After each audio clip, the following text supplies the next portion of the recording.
22 अक्टूबर 2024। जगह जालंधर का बस्ती बाबा खेल, इलाका पारस स्टेट। घड़ी में शाम का वक्त हो रहा था। यह एक आम सी शाम थी जैसे कि हर एक मोहल्ले में होती है। बच्चे खेल रहे थे, लोग काम से घर वापस लौट रहे थे। लेकिन इस सीसीटीवी फुटेज को देखिए। यह 13 साल की वो मासूम बच्ची है जिसे यह नहीं पता था कि उसकी जिंदगी के अब कुछ चंद मिनट ही बचे हैं। वह एक गली से गुजरती है और एक दरवाजे की तरफ मुड़ती है। यह उस बच्चे का आखिरी तस्वीर है। इसके बाद वो कभी बाहर नहीं आई, ना वो सही सलामत, ना ही वो जिंदा। यह एक ऐसा केस है जिसने पंजाब की पुलिस की वर्दी पे दाग लगा दिया। और आज इस वीडियो में हम पर्दा उठाएंगे उस 24 घंटे की वारदात को, जिसमें कि एक पड़ोसी हैवान बन गया और पुलिस वहां तमाशा देखती रह गई। यह कहानी है एक भरोसे के कत्ल की। यह कहानी शुरू होती है एक प्रवासी मजदूर परिवार से। वो परिवार जो रोटी रोजी के लिए बिहार छोड़ करके पंजाब कमाने के लिए आया था। उनकी दुनिया उनकी 13 साल की बेटी के इर्द गिर्द ही घूमती थी। पिता मेहनत मजदूरी करते और माँ घर संभालती, और बच्ची पढ़ने में बहुत ही होशियार थी और सबके साथ घुल मिल भी जाती थी। और मंगलवार की शाम को कुछ ऐसा हुआ जिससे उसके परिवार की पूरी दुनिया ही उजड़ गई। बच्ची उस शाम घर से बाहर निकलती है और रिपोर्ट के मुताबिक देखा जाए तो बच्ची घर से निकली थी प्रेस वाले के पास कपड़ा देने के लिए, और घर से बस कुछ ही कदमों की दूरी थी।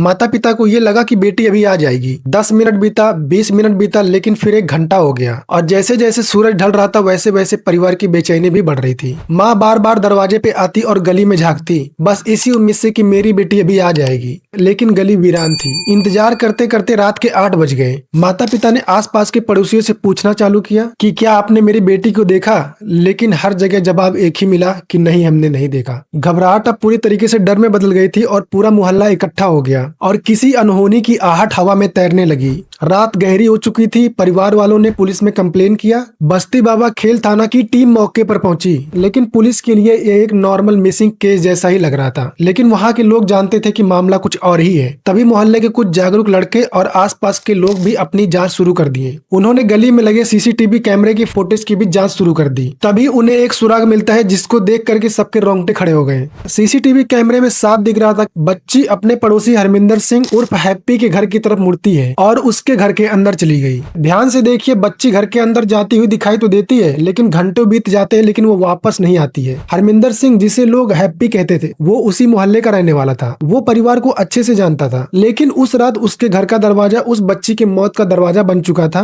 शक की सुई अब सीधे हैप्पी के ऊपर ही थी। यह इस केस को सबसे चौंकाने वाला और सबसे शर्मनाक हिस्सा है। रात के करीब 10 से 11 बजे सीसीटीवी का सबूत देखने के बाद पुलिस हरमिंदर के घर पहुंचती है। आरोपी हरमिंदर सिंह घर पर ही मौजूद था और उसके चेहरे पे बिल्कुल भी सिकन नहीं थी। पुलिस अंदर गई, उन्होंने कमरे को देखा, वॉशरूम देखा, आसपास नजर दौड़ाई। परिवार और भीड़ बाहर उम्मीद लगाए खड़ी थी कि काश बच्ची किसी कोने में बंधी हुई मिले और पुलिस उसे वापस ले आए। लेकिन कुछ देर बाद जांच अधिकारी बाहर आते हैं और उन्होंने जो कहा उससे परिवार वाले बिल्कुल टूट गए। पुलिस ने कहा कि घर में कोई नहीं है, हमने सब कुछ चेक कर लिया और बच्ची वहां पे नहीं है। लेकिन सोचने वाली बात तो यह है कि सीसीटीवी में साफ दिख रहा है कि बच्ची अंदर जाती है लेकिन बाहर वापस लौट के नहीं आती है। और सबसे बड़ी बात कि घर में कोई पीछे के साइड दरवाजा भी नहीं था कि जिससे लोग बाहर निकल सके। फिर बच्ची कैसे हवा में गायब हो गई? पुलिस की ये थ्योरी किसी के गले नहीं उतर रही थी। आरोपी हरमिंदर को क्लीन चिट दे दी थी और यह थी वो लापरवाही जिससे कि अपराधी को कुछ घंटे की मोहलत और मिल गई। बुधवार की सुबह हो चुकी थी और बच्ची का कोई भी सुराग नहीं था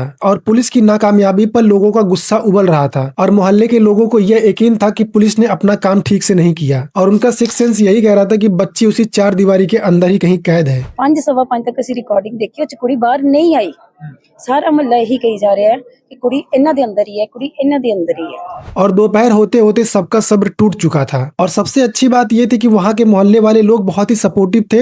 परिवार और मोहल्ले वालों ने तय किया कि हम पुलिस के भरोसे नहीं बैठ सकते, हम अब जांच खुद करेंगे। और भीड़ ने हरमिंदर सिंह के घर को घेर लिया और लोग जबरदस्ती हरमिंदर के घर में घुस गए। और इस बार की जांच किसी पुलिस के नजर से नहीं बल्कि एक पिता की नजर और पड़ोसी के गुस्सों से हो रही थी। वो घर के हर एक कोने को छानने लगे, अलमारी देखी गई और ट्रंक भी देखे गए और फिर एक कमरे में रखे गए बेड बॉक्स को भी खोला गया। और जो दृश्य उन्होंने देखा उसे देख करके सबके दिल की धड़कनें रुक गई। और उस बेड बॉक्स के अंदर वो 13 साल की मासूम बच्ची मिली। उसका शरीर एक बोरी में बंधा था और वो शांत थी। और उस मंजर को देख करके वहां खड़ा मजबूत से मजबूत इंसान भी रो पड़ा। पुलिस जिस घर को खाली बता करके गई थी और उसी घर के बेड में एक लाश थी। अगर पुलिस ने उसी रात उस बेड को खोल दिया होता तो शायद वो मासूम बच्ची हम सबके बीच में होती और सिस्टम पर भी कोई सवाल नहीं उठता। लाश मिलने की खबर जंगल में लगी आग की तरफ फैल गई। आरोपी हरमिंदर सिंह जो मौके से भागने की फिराक में था, या वहीं पे छिपा था, भीड़ के हत्थे चढ़ गया। कानून की किताब एक तरफ रह गई और सड़क का इंसाफ शुरू हो गया। भीड़ ने उसे घर के बाहर घसीटा और लोगों ने लात घुसे से इतना मारा कि लोगों के आंखों में खून उतर आए, क्योंकि हर कोई उस बच्ची का बदला लेना चाहता था। उसे इतना मारा गया कि वो अधमरा हो गया। भारी पुलिस बल को मौके पर बुलाया गया और बड़ी मुश्किल से पुलिस ने आरोपी को भीड़ से छुड़ाया और अपनी हिरासत में लिया। फिर भी सवाल वही था